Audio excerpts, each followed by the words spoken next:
Marre de subir le système ? Ici, on parle de ralentir, vibrer, créer et reprendre sa liberté intérieure. Bienvenue dans notre Qualia session sur le thème « Transmuter le doute en confiance ». Un clic sur la cloche, un commentaire, un pouce nous donneront le sourire. Imaginez ceci. Vous avancez dans votre vie, tout semble à peu près en place. Et pourtant, quelque chose vacille à l'intérieur. Pas une peur franche, pas une angoisse violente, un doute discret, silencieux, persistant.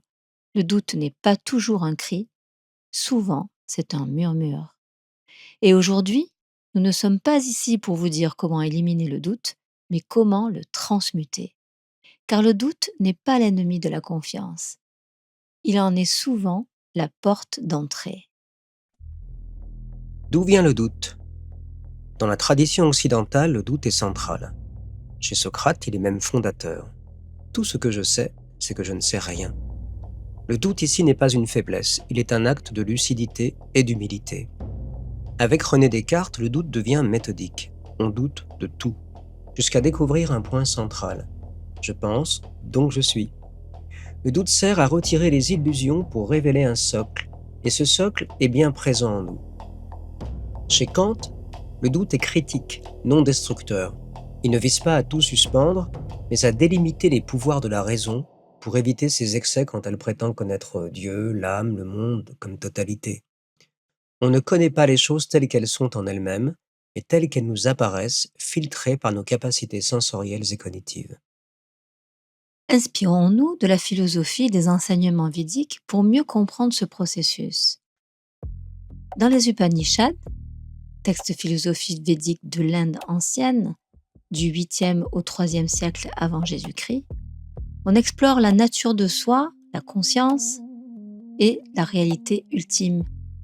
Le doute naît de l'oubli de notre nature profonde. Le mental hésite, l'ego compare, mais l'être, lui, sait. Dans la Bhagavad Gita, nous assistons au dialogue spirituel entre Krishna et Arjuna sur l'action juste, le doute et la réalisation de soi. Ici, on voit que le doute est décrit comme une dispersion de l'énergie. Quand l'esprit est tourné vers l'extérieur, il perd son axe. Le doute apparaît lorsque la conscience se coupe de sa source. Alors posons-nous la question, pourquoi le doute naît-il ? Le doute naît quand nous cherchons la validation à l'extérieur. Attendre un message, un like ou une réponse avant de se sentir légitime. Ne pas oser décider tant que quelqu'un n'a pas confirmé que c'est une bonne idée. Se sentir confiant après un compliment, puis douter à nouveau dès qu'il disparaît. Ici, la confiance devient dépendante, donc instable. Le doute naît quand nous confondons adaptation et trahison de soi. Exemple, dire oui alors que notre corps dit clairement non. Modifier son discours, ses valeurs ou ses choix pour éviter un conflit.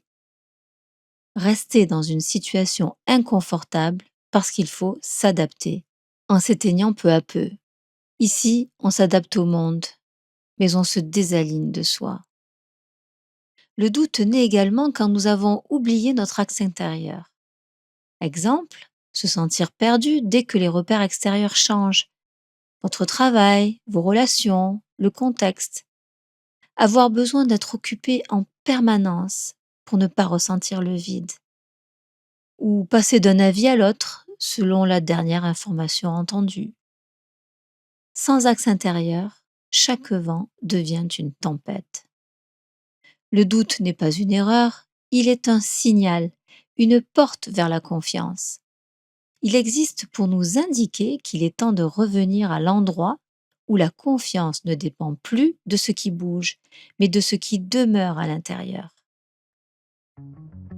Abordons les facteurs modernes du doute. Société, médias, notre contexte personnel. Nous vivons dans une époque saturée d'informations, des chaînes d'infos en continu, des alertes permanentes, des crises mondiales répétées. Tout cela crée un bain vibratoire d'incertitude. La société actuelle entretient 3 messages implicites. Tu n'en fais jamais assez, tu pourrais perdre ce que tu as, Le futur est instable. Résultat, le doute devient structurel et non plus personnel. Ajoutez à cela une situation professionnelle floue, des relations instables, une pression de performance permanente, et le doute s'installe.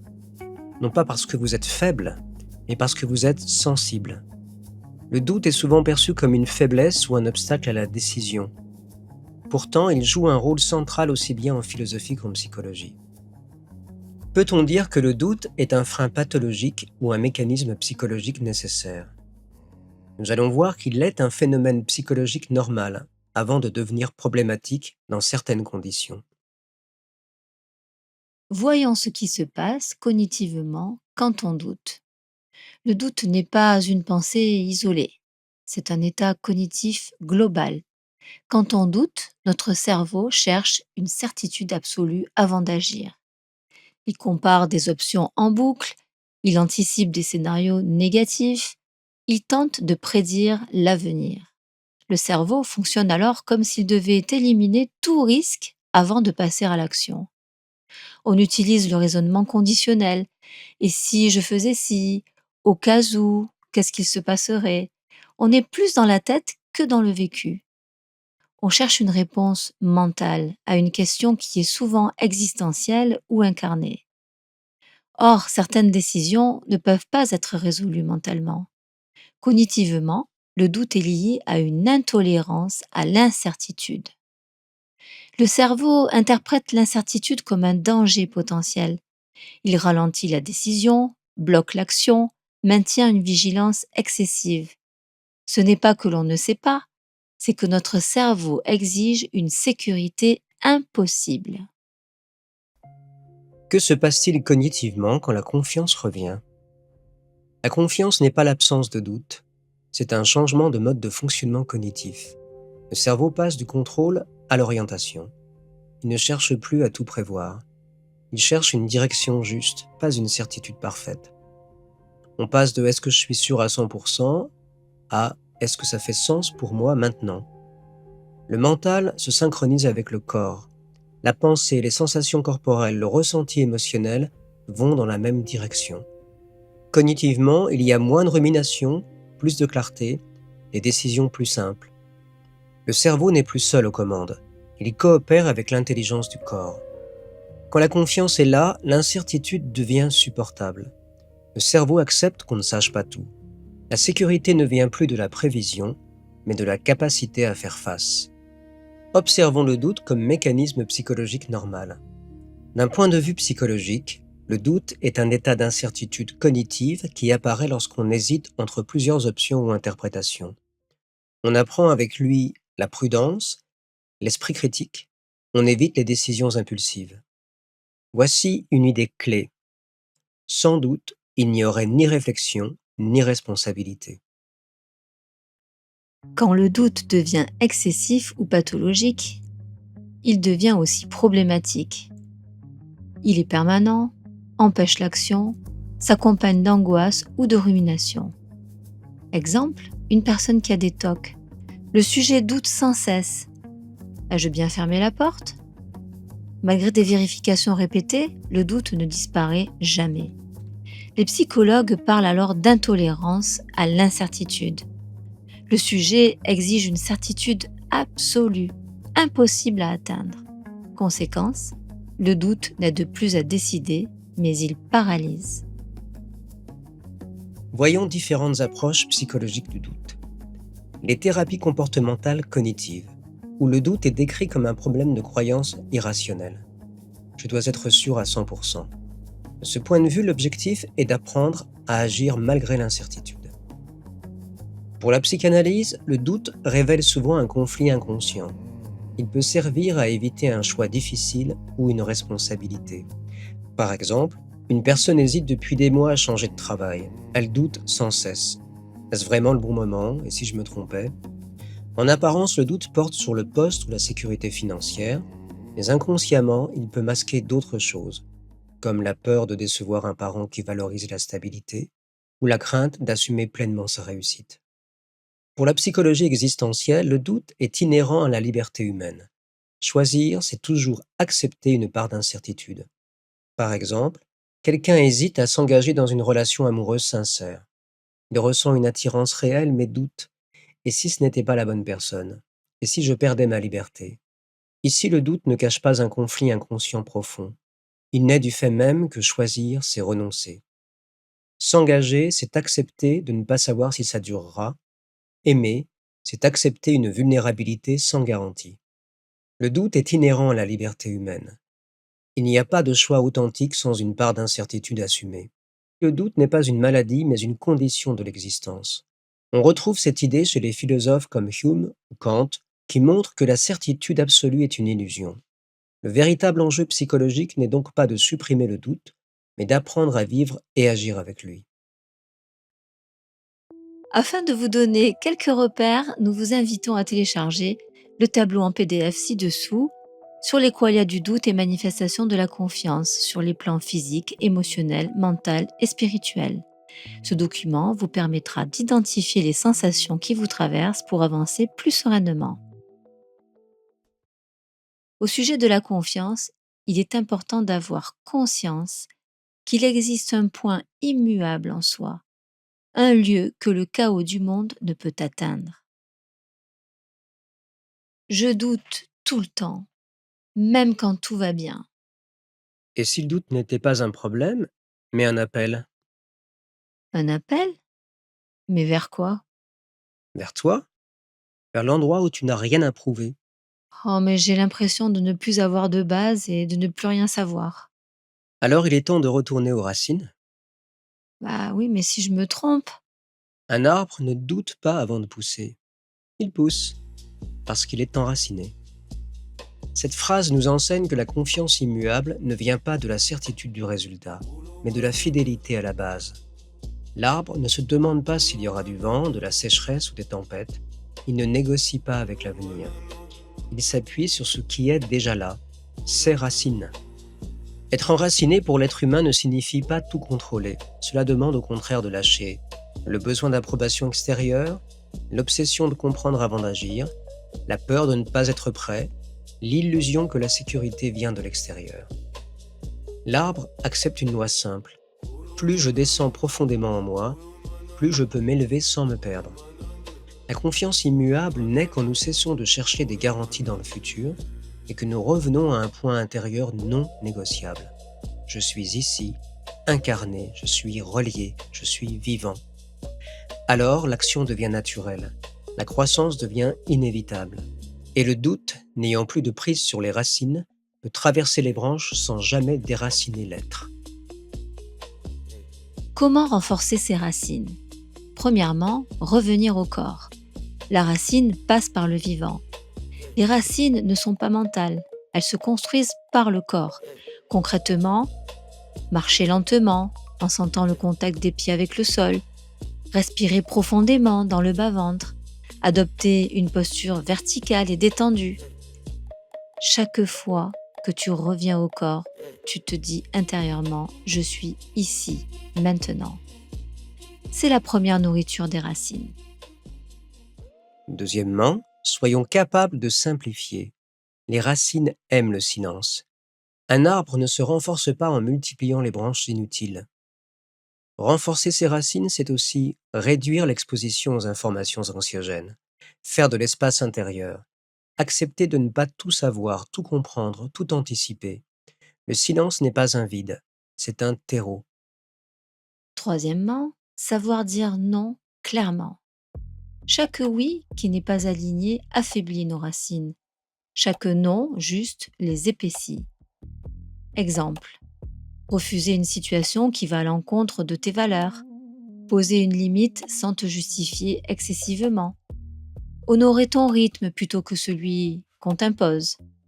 Les racines se renforcent par la cohérence avec nous-mêmes. Quatrièmement, ancrons-nous dans le sens, pas dans le contrôle. Les racines plongent vers la source, pas vers la maîtrise. Cela demande de lâcher le besoin de garantie, la peur de se tromper, l'illusion de tout sécuriser mentalement. À la place, cultivons l'intuition, la confiance dans le processus, la fidélité à ce qui fait sens pour soi. Nous vous proposons maintenant, dans le cadre du Qualia Training, un rituel quotidien qui se nomme nourrir son arbre intérieur. Chaque jour, même brièvement, vous pouvez ressentir l'énergie qui circule dans vos pieds, respirer profondément, se dire je me tiens dans ce qui me soutient. Ce geste simple, répété, crée une confiance immuable. Ce qui est essentiel à retenir, c'est que les racines se renforcent quand tu cesses de courir après la sécurité extérieure et que tu habites pleinement ta présence. Plus tu descends en toi, moins le monde peut t'arracher. Alors créons ensemble notre arbre intérieur. Vous mettez dans une posture confortable, debout ou assis, dos droit, pieds en contact avec le sol. Inspirez profondément et lentement. Visualisez des racines sous vos pieds. Elles descendent profondément dans la terre. Inspirez profondément, tranquillement. Et ressentez, à travers cette visualisation, la sécurité, la stabilité, votre présence. Inspirez profondément et lentement. Visualisez le tronc de votre arbre. C'est votre colonne vertébrale. Elle devient un tronc solide qui s'érige vers le ciel. Respirez lentement. Observez votre respiration. Ici réside votre base de la confiance. Inspirez profondément et lentement. Visualisez les branches qui partent de ce tronc. Ces branches sont vos choix, vos actions, vos relations. Elles partent du tronc et pas du doute. Imaginez ces branches qui se déploient et qui montent vers le ciel. Inspirez profondément et lentement. Et vous allez maintenant visualiser les feuilles, les fleurs, les fruits, leurs couleurs, leurs formes. Observez l'abondance. C'est ce que vous créez dans ce monde. Le résultat naturel d'un enracinement juste. Inspirez profondément et lentement. Et dans le silence, ressentez la vibration de cet arbre, de votre arbre. Depuis les racines, tout le long du corps, votre tronc, vos branches qui se déploient avec les fleurs, les fruits. La confiance n'est pas une émotion, c'est un état d'être. Inspirez profondément dans votre arbre intérieur. Quand vos racines sont profondes, le vent peut souffler, mais l'arbre reste. Le doute parle. La confiance ne répond pas. Elle est là. Tu ne combats pas le doute, tu le regardes. Et quand tu le regardes, tu n'es plus le doute. Il passe, tu restes. Et vous, avez-vous eu des moments de doute profonds liés à une décision ou à une direction à prendre? Si vous avez apprécié, n'oubliez pas, un clic sur la cloche, un pouce, un commentaire nous permettront de gravir la montagne youtubesque. Salut, à la prochaine!